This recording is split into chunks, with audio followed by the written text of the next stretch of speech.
শেখ হাসিনা সারা বাংলাদেশকে 17 বছরে জাহান্নামে পরিণত করে দিয়েছিল। খেলাফতে রাশেদা বাংলাদেশের ভাইস চেয়ারম্যান মুফতি রহমতুল্লাহ বুখারী।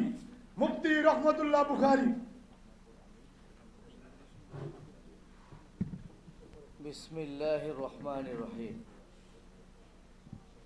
খেলাফতে রাশেদা কর্তৃক আয়োজিত আলোচনা সভার সংগ্রামী সভাপতি বন্ধুবর মাওলানা আজহারুল ইসলাম আশরাফি, মহাসচিব মির্জা ইয়াসিন আরাফাত, আজকের আলোচনা সভার সংগ্রামী প্রধান অতিথি, 2018 সাল থেকে 2024 সালের রাজনৈতিক অঙ্গনে নতুন দিগন্তের সৃষ্টিকারী জনাব নুরুল হক নূর ভাই, মঞ্চে উপবিষ্ট, যার সাথে 2001 সালে জেলে থাকার সৌভাগ্য হয়েছিল জাগপার সংগ্রামী নেতা মরহুম শফিউল আলম প্রধান, এর সুযোগ্য সন্তান রাশেদ প্রধান সহ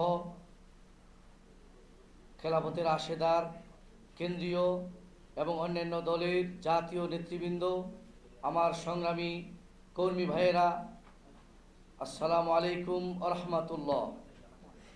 আজকে নেতৃবৃন্দ বক্তব্য রাখবেন।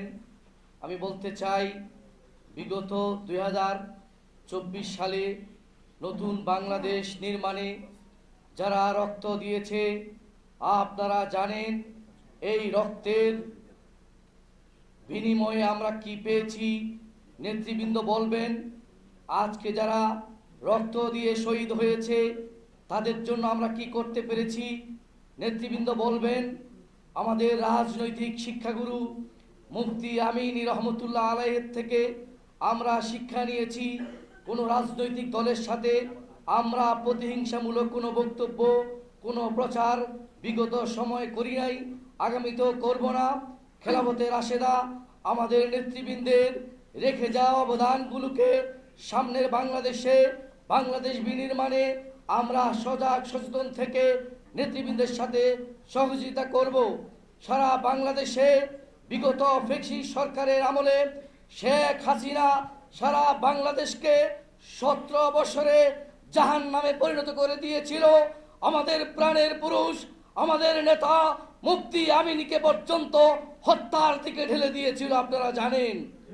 আমরা শিখছি, এখনো শিখার সময় আমাদের বাকি আছে।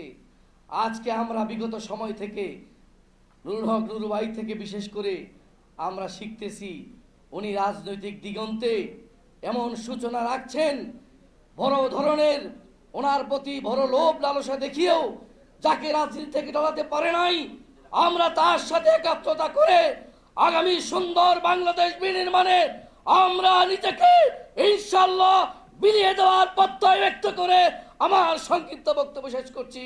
আসসালামু আলাইকুম ওয়া রাহমাতুল্লাহ। দৈনিক আজকের বাংলা .net